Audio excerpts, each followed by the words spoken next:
अब मान ली तू फोर्स इस डायरेक्शन में लगा रहा है, डिस्प्लेसमेंट इस डायरेक्शन में हो रहा है, वर्क नेगेटिव आएगा। ये A1 का एरिया तेरा नेगेटिव होगा।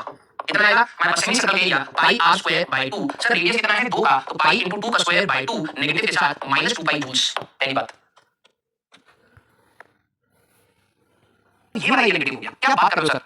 ये तो आप ऊपर वाला ये तो पॉजिटिव होगा। मैंने कहीं ये बात बोली तेरे को कि हमेशा ऊपर वाला पॉजिटिव होगा, नेगेटिव होगा? नहीं बोली।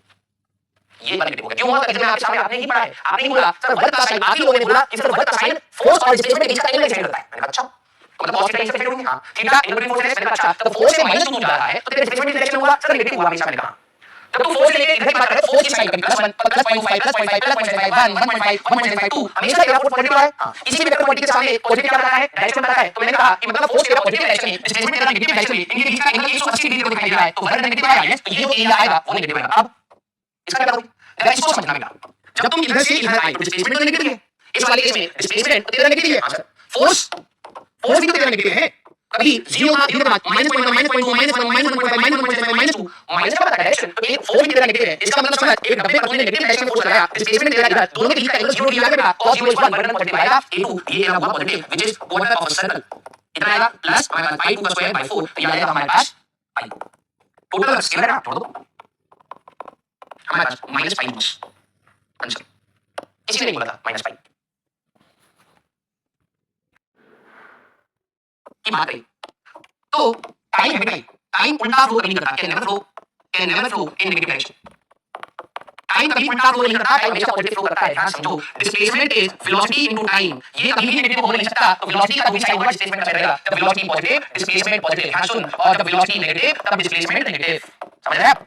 ध्यान से देखो, इसीलिए आप ऊपर एरिया नीचे एरिया नेगेटिव लेते थे। जब आपको डिस्प्लेसमेंट पूछता था तो area upper A1 upper area और लोअर वाले एरिया को नेगेटिव लेते चलते थे। अब डिस्टेंस ध्यान सुनना, हमारे पास स्केलर क्वांटिटी था तो हमें साइन यहाँ पर क्या पता है? डिस्प्लेसमेंट की डायरेक्शन हमें उससे मतलब नहीं था, तो area upper plus area lower कर देते थे। ध्यान सुनिए clear? Sir FT graph momentum और टाइम का हमारे पास वो पीटी ग्राफ है। FT graph sir, FT graph में आपने जैसे बताया, मैंने समझो कि अगर आपको याद हो f =dp/dt। हां सर, तो dp =f/dt। ध्यान सुनना, टाइम ये टाइम कभी नेगेटिव नहीं हो सकता, ये हमेशा पॉजिटिव है। फोर्स की डायरेक्शन और मोमेंटम की डायरेक्शन हमारे पास रहेगी। तो हमारे लिए ठीक है, ये अगर फोर्स पॉजिटिव है, ध्यान सुनना, अगर फोर्स पॉजिटिव तो चेन मोमेंटम पॉजिटिव, अगर ये नेगेटिव तो ये भी नेगेटिव। इसीलिए मैंने बोला इसको पॉजिटिव लेना, इसको नेगेटिव लेना। क्लियर? ध्यान समझ, तू रट रहा है, मैं समझा रहा हूं। टाइम कभी उल्टा नहीं करता। कभी ऐसा नहीं होगा कि सामने 4 बजे अब दोपहर 2 बजे सुबह 6 हो गए, समय आगे बढ़ता है, टाइम के नंबर में डिस्प्लेसमेंट पॉजिटिव नेगेटिव 0 हर जगह हो सकती है। ये डिस्प्लेसमेंट का ग्राफ आपका आगे भी रीड करा जा सकता है, पीछे भी रीड करा जा सकता है। समझना, जो अभी आपके लिए क्वेश्चन था, जैसे एग्जांपल कभी भी एडवांस अलग किया, क्योंकि नॉर्मली बच्चों को आदत है ग्राफ हमेशा ऐसे रीड करने की। फोर्स और डिस्प्लेसमेंट डेटा पॉजिटिव भी हो सकता है, नेगेटिव भी हो सकता है, इसमें कोई कंस्ट्रेंट नहीं है। आपका डिस्प्लेसमेंट किसी सवाल में मैंने ये कर दिया, डिस्प्लेसमेंट x 4 से x 0 ला रहे हो, इसका मतलब क्या हुआ? डिस्प्लेसमेंट नेगेटिव है। यहां पर रीड करिए, आपका फोर्स हमेशा पॉजिटिव है। वर्क की जब आप बात करेंगे तो एरिया से तो आएगा, लेकिन साइन कौन डिसाइड करता है? साइन यहाँ cos थीटा डिसाइड करता है। आपको रीड करना पड़ेगा, डिस्प्लेसमेंट नेगेटिव है सर, फोर्स पॉजिटिव है सर, दोनों ही वेक्टर है हमारे पास। वेक्टर के सामने प्लस और माइनस डायरेक्शन बताता है। फोर्स पॉजिटिव है सर हमारे पास, डिस्प्लेसमेंट नेगेटिव है सर हमारे पास, 180 डिग्री है सर, वर्क डन नेगेटिव आएगा। इसका कांसेप्ट प्लस माइनस का टोटली डिफरेंट है दीस टू। क्या आपको समझ आया ना भाई? ये खेल और दिख रहा है, इंटीग्रेशन डायरेक्ट दिख रहा है, क्वेश्चन डायरेक्ट पहले करेंगे। अब मुझे जो चीज दी है उसी के लिए निकालना होगा। मास दे रहा है कि मुझे बताइए फोर्स कैसे पहुंचूं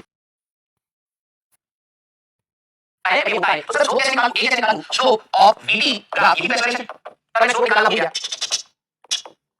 यहां पे आएगा -tan alpha is your expression. Sir tan alpha कैसे निकालूंगा? परपेंडिकुलर बेस, परपेंडिकुलर 20 और 2 -20/2 इज इक्वल टू एक्सप्रेशन। तो -10 इज इक्वल टू एक्सप्रेशन। तो फोर्स की वैल्यू आपकी कितनी आ रही है? -2 * 10 हमारे पास 20 न्यूटन का आपका फोर्स है। अच्छा, डिस्प्लेसमेंट सारे देखो, फोर्स कांस्टेंट आ गया आपका, और अगर फोर्स कांस्टेंट है, नो नीड ऑफ इंटीग्रेशन है कि अब डिस्प्लेसमेंट कैसे निकालूं सारी चीज है ना? तो ये ट्रायंगल ये निकालिए, half into base into height 20 और ये ग्राफ है प्लस। वर्क डन रीड करना, फोर्स नेगेटिव में, डिस्प्लेसमेंट पॉजिटिव में, वर्क डन की अगर आप बात करोगे mod of s into cos theta. Yes, तो फोर्स कितना है 20, डिस्प्लेसमेंट कितना है 20 इनटू थीटा है cos ऑफ 90। कुछ बदले नहीं करके निकाल दिया, नहीं बदले सवाल में, लेकिन यहां पर आपको ये सोचना पड़ेगा second option is your answer. किस तरीके से आप साइन देख रहे हैं इस सवाल को ध्यान करना, क्योंकि ऐसे सवाल आपको बहुत जगह पर मिलेंगे। मैंने भी ये किया है, लेकिन आपको बहुत मिलेंगे। दोबारा से ध्यान सुनना, जब भी आपका फोर्स वेरी करेगा वर्क डन इंटीग्रेशन से निकालेंगे, क्लियर हो जाओ। सर कांस्टेंट फोर्स में कोई दिक्कत तो नहीं है, वहां पर इंटीग्रेशन कर दिया तो तब भी आंसर सेम आएगा। सारे सवाल करके फर्स्ट सवाल इंटीग्रेशन करके दिखा दूंगा, ठीक है? अब भाई फोर्स वेरी कैसे कर सकता है? क्या तो टाइम पर डिपेंड करेगा, पोजीशन पर डिपेंड करेगा। अब घर जाके क्वेश्चन को भूलिए बेटा। सबसे पहले हमने बेसिक से स्टार्ट किया, कांस्टेंट फोर्स, फिर x पर ये कर रहा है, तो लिमिट dx के साथ x की लिमिट लगाई, उन्होंने डायरेक्टली चीजें सॉल्व करा। सर हमारे पास x पर एंगल वाला पंगा भी तो दिक्कत हो सकती है, तो मैंने एंगल वाला रखा, जहां फोर्स और डिस्प्लेसमेंट के बीच का एंगल निकल मत करना। यस, अगला, सर अगर x और y दोनों हुए तो दोनों के लिए आपको अलग से सॉल्व करना है। सर अगर x और y मिक्स हो गए तो फंक्शन दिया जाएगा उसको यूज करना है। फिर सर अगर मान लीजिए x और y पर डिपेंड टाइम पर डिपेंड करेगा, फोर्स समय के साथ वेरी करेगा। मैंने कहा वर्क पूछा ना, तो वर्क में तो फोर्स चाहिए, क्या फोर्स दे रहा है नहीं, क्या दे रहा है उसको सोच। सर मास दे रहा है, इसी तरीके से मास जब कांस्टेंट होता है तो मास में एक्सेलरेशन फोर्स है, तो क्या मैं x को डिफरेंशिएट दो बार एक्सेलरेशन तक पहुंचूंगा? हां, तो एक्सेलरेशन t अगर 40 फोर्स आया, मेरे दिमाग में फोर्स वेरी कर रहा है। जब मेरे को वर्क 0 से लेके 2 सेकंड तक वर्क की बात होगी तो बार-बार वेरी करेगा, वर्क अलग-अलग आएगा तो जोड़ना पड़ेगा। That means by integration is method, तो मेरे को इंटीग्रेट करना पड़ेगा। फिर मैंने सोचा डॉट कहीं ऐसा ना हो फोर्स y एक्सिस में हो और हम लोग डिस्प्लेसमेंट x में ले जाएं।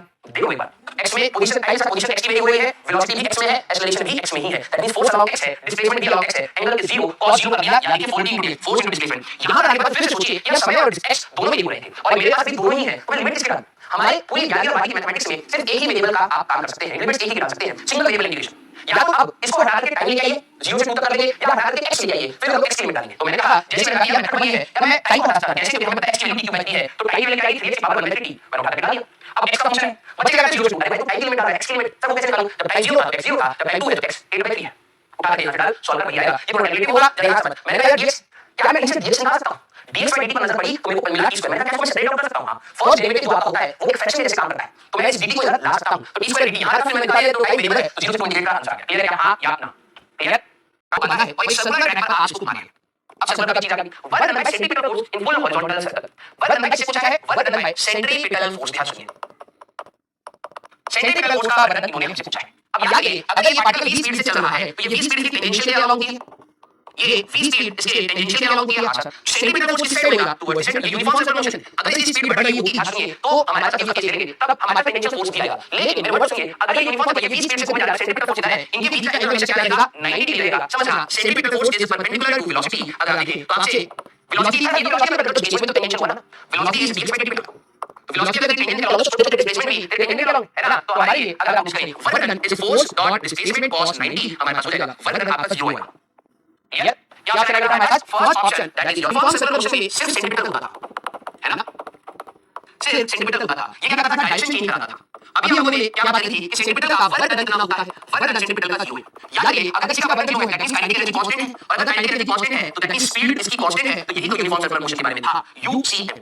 हां या आर रेडियस रहेगी अगर बोल रहा है तो इसकी एक टेंजेंशियल एक्सेलरेशन होती थी, AT is equal to R alpha. शायद अगर आप याद कीजिए सर सेंटीमीटर की होती थी। हां, यहां पर आपका सेंटीमीटर फोर्स नहीं होता था, यहां पर नॉन यूनिफॉर्म में हमारे पास work done by centimetre force क्या होता है? Because perpendicular to displacement.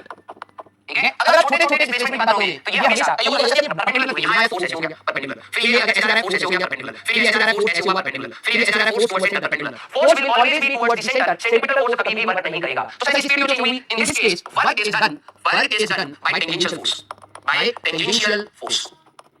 ध्यान सुनिए, अगर मान लो कि यहां पर अल्फा से घूम रहा था तो tangential acceleration MT I1 alpha हो जाएगा फोर्स।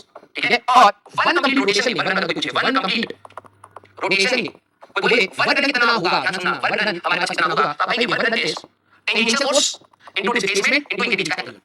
ध्यान सुनिएगा, अब दोनों सर्कल से पढ़ेंगे तो चीजें समझ आएंगी। टेंजेंशियल फोर्स अगर आप कट सीधा कर ले तो आपका टेंजेंशियल फोर्स हमेशा डायरेक्शन में रहेगा m अल्फा। हां सर, डिस्प्लेसमेंट हमारे पास कितना हो जाएगा? 2r अल्फा, हमारे पास 2 pi r है ना। याद है तो इन दोनों के बीच का एंगल हमेशा टेंजेंशियल फोर्स का डिस्प्लेसमेंट, ध्यान सुनना, 0 तो हमारे पास रहेगा mr alpha into 2 pi r, ये वर्क डन होगा। क्लियर है? आया वर्क आया वर्क डन पॉसिबल है, दैट मींस काइनेटिक एनर्जी बढ़ रही है तभी हमारे पास स्पीड बढ़ रही होती है। यस और नो? कि इंटरनल फोर्सेस का हमारे पास वर्क डन 0 होता है, पावर हमारे पास 0 होता है, F.V करके रहा था। अब चेक करना, टेंशन हमारा इंटरनल फोर्स बना रहा है, इसलिए हम लोग ने उसका पावर 0 करा था। मैंने कहा मेरे लिए बिल्डिंग ले जाएंगे तो टेंशन वाला ऊपर नहीं कर सकता, ये इंटरनल फोर्स है हमारे लिए। इस सिस्टम को अगर इस पूरे को अगर सिस्टम मानोगे एक्शन एक्शन एक्शन इस सिस्टम में रहे तो इंटरनल फोर्स इंटरनल फोर्स भी वर्क नहीं करेगा। ये आपके एक्सटर्नल है, क्यों? क्योंकि एक्शन आया है एक्शन धरती पर, आपको ले नहीं रहा, एक्शन आया है एक्शन धरती पर है ले नहीं रहा। न्यूटन ने एक बात बोली थी कि अगर किसी बॉडी को हमें चलाना है तो नेट एक्सटर्नल फोर्स होना चाहिए, इस पर नेट एक्सटर्नल फोर्स है ग्रेविटी की वजह से चल रहा है। आंसर क्या आएगा हमारा? सर मिनिमम में तो new times normal action mg, मैंने कहा तो एंगल करेगा, एंगल को ले जाने से नॉर्मल एक्शन होगा, नॉर्मल एक्शन होगा तो फ्रिक्शन की मैक्सिमम वैल्यू होगी, तो मैं और भी कम फोर्स से ले जा सकता हूं। इसका पूरा मैथड याद अगर आपको आ रहा हो, at which force will be minimum, that is tan theta equal to mu. इस एंगल पर जब आप फोर्स को लगाते थे तब आपका फोर्स मिनिमम होता था। अब ये कहां कराया गया है? ये फ्रिक्शन चैप्टर में कराया गया है, ऑलरेडी डन इन फ्रिक्शन के यूएस mu mg divided by under root में 1 प्लस न्यू स्क्वायर। क्या यही था? मुझे जो याद आ रहा है कुछ ऐसा आता है, यही एक बार आया था। हां सर तो हो गया, फोर्स इनटू डिस्प्लेसमेंट x कर दिया, फिर भी भाई फोर्स की वैल्यू पता लगी, x पता लगा, उनके बीच का एंगल cos थीटा चलेगा। सर वो कैसे हमारे tan थीटा देखो पता है म्यू है, तो tan theta is perpendicular over base, तो म्यू बाय 1 तो हाइपोटेन्यूज आएगा रूट में 1